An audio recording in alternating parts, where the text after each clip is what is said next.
Assalamualaikum warahmatullahi wabarakatuh.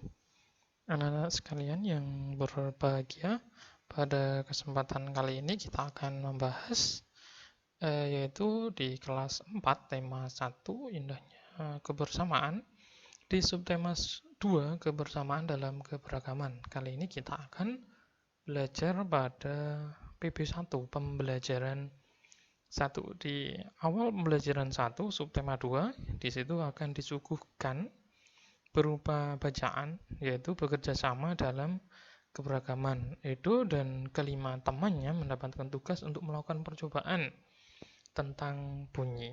Begitu. Ya, di sini ada bacaannya. Silakan kalian bisa baca terlebih dahulu. Pada kali ini kita akan mencari gagasan pokok dan juga gagasan pendukung pada bacaan bekerja sama dalam keberagaman. Kita lihat pada paragraf ke-1, yaitu tugas percobaan tentang bunyi. Itu adalah gagasan pokoknya. Selanjutnya ada gagasan pendukungnya. Gagasan pendukungnya di situ yang pertama adalah berkumpul di rumah. Di rumah siapa? Yaitu di rumah itu. Pulang sekolah mereka berkumpul di rumah itu. Gagasan pendukung selanjutnya yaitu mereka menyiapkan peralatan, yaitu di situ ada si Siti dan Lani menyiapkan beberapa kaleng yang sudah dilubangi, sedangkan yang laki-laki Udin dan Beni membawa benang kasur. Demikian. Terus gagasan pendukung yang lain adalah bekerja sama melakukan percobaan. Melakukan di mana mereka melakukan percobaannya? Mereka pernah melakukan percobaannya di halaman depan rumah itu. Selanjutnya, pada paragraf ke-2 dan ke-3. Kita bahas paragraf yang pertama terlebih dahulu, yaitu paragraf kedua. Saling menghargai antar sahabat.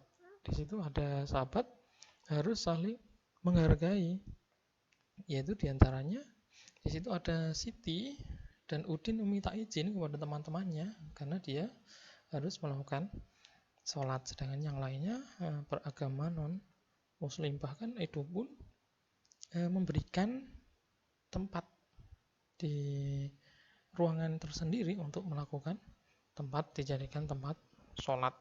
Gagasan pendukungnya adalah Siti dan Udin meminta izin sholat. Dia berdua meminta izin sholat. Selanjutnya itu Lani Beni menunggu mereka sholat, gitu ya, karena saling menghargai antar sahabat. Paragraf ketiga yaitu melakukan percobaan. Percobaan apa yang mereka lakukan?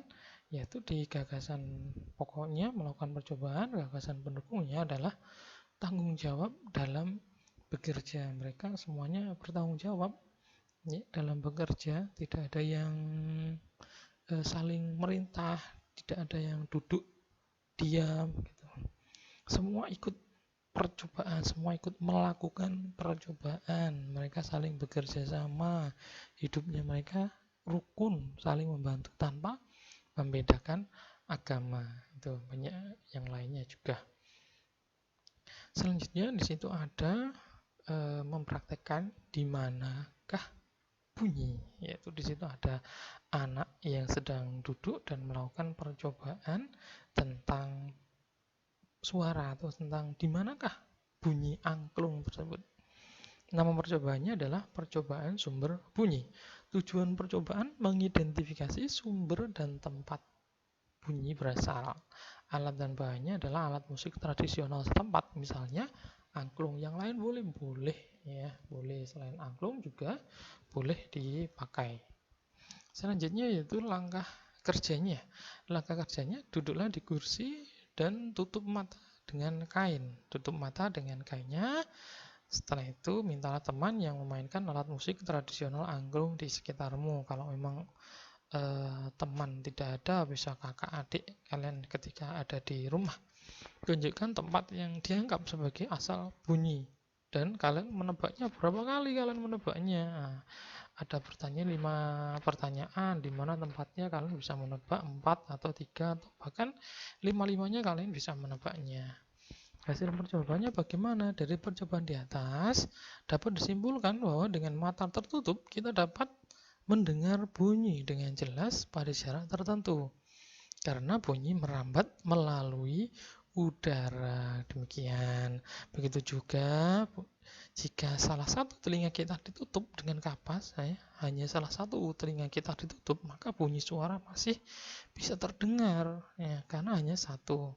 Kedua mata kita juga tertutup. Untuk telinga kanan juga ditutup kapas, suara bunyi dapat terdengar dengan jelas dari kejauhan dibandingkan jika telinga kiri yang dibuka. Bunyi yang dihasilkan jika kejauhan terdengar samar-samar, kalau dari dekat pasti akan lebih jelas. Demikian kesimpulannya, bahwasanya telinga manusia merupakan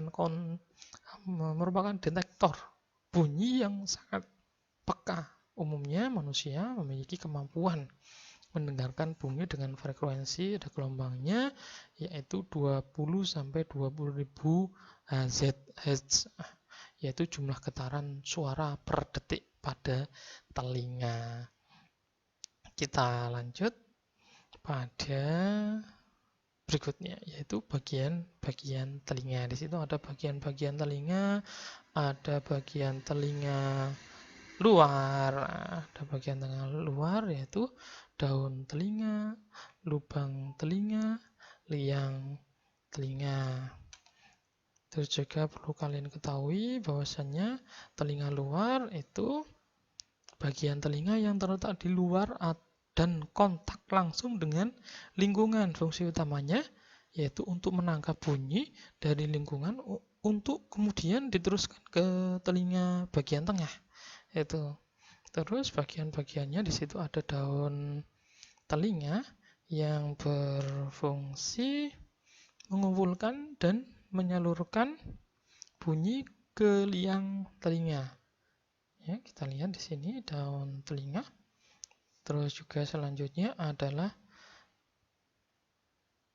lubang telinga, tempat masuknya bunyi ke liang telinga. Selanjutnya adalah liang telinga, meneruskan rangsangan bunyi ke gendang telinga.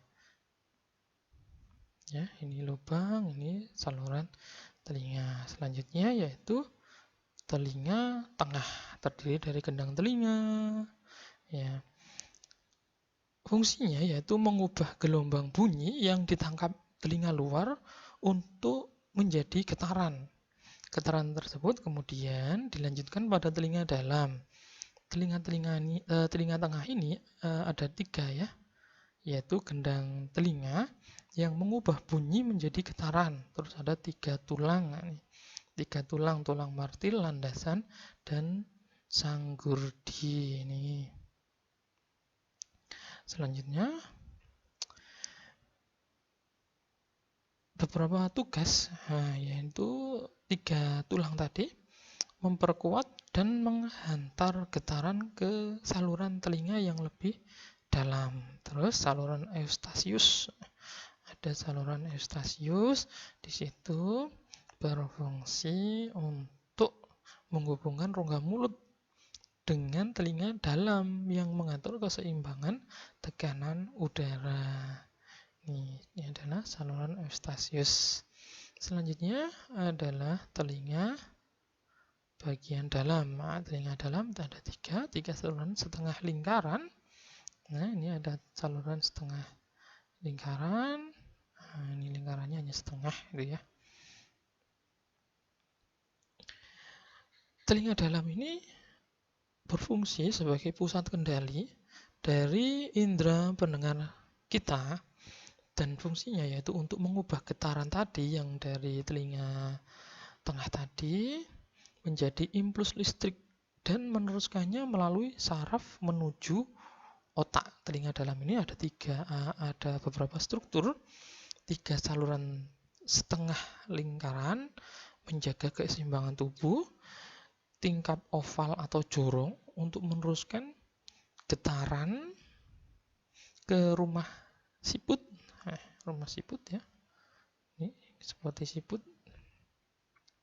atau disebut dengan koklea, yaitu yang mengubah getaran menjadi impuls dan meneruskan ke otak. Itu semua bagian tersebut mempunyai peran masing-masing sehingga dapat menghasilkan informasi ke otak dan akhirnya kita mampu mendengarkan dengan baik. Selanjutnya di situ ada belajar dari cerita apa perbedaan yang dimiliki oleh 6 sekawan menghalangi mereka untuk berteman dan bekerja sama. Jelaskan bagaimana sikapmu jika kamu bermain dengan teman yang berbeda agama. Yang ketiga, ceritakanlah pengalamanmu memiliki teman yang berbeda agama. Perbedaan apa yang kamu ketahui? Bagaimana sikapmu terhadap perbedaan tersebut? Yang pertama adalah kita lihat yaitu perbedaan 6 sekawan tidak menghalangi untuk berteman dan bekerja sama. Karena apa? Karena dengan perbedaan yang ada mereka dapat saling melengkapi dan saling belajar untuk mengatasi kelemahan, memanfaatkan potensi masing-masing yang mereka miliki. Sedangkan yang kedua, bagaimana sikapmu, yaitu menolongnya jika terkena musibah, ya tidak memusuhinya, saling toleransi satu sama lain, tidak membuli, ya, tidak mengejek, gitu ya, saling menjaga persatuan. Ceritakanlah pengalamanmu. Ini beberapa pengalaman yang akan disampaikan di sini. Mungkin kalian memiliki pengalaman yang berbeda, boleh, gitu ya. Indonesia terdiri atas berbagai macam suku, bangsa, agamanya juga banyak, ada 6 yang diakui. Terus namun tetap dalam satu wadah, yaitu NKRI, Negara Kesatuan Republik Indonesia. Perbedaan agama itu bukan menjadi penghalang, ya, agama kita bukan menjadi penghalang untuk tetap menjunjung persatuan dan kesatuan. Sikap saling menghargai dan bekerja sama antar pemeluk agama yang berbeda menjadi modal. Menjadi modal apa? Modal dasar untuk menjaga NKRI. Terima kasih, itulah tadi pada pembelajaran kali ini. Semoga bermanfaat. Assalamualaikum warahmatullahi wabarakatuh.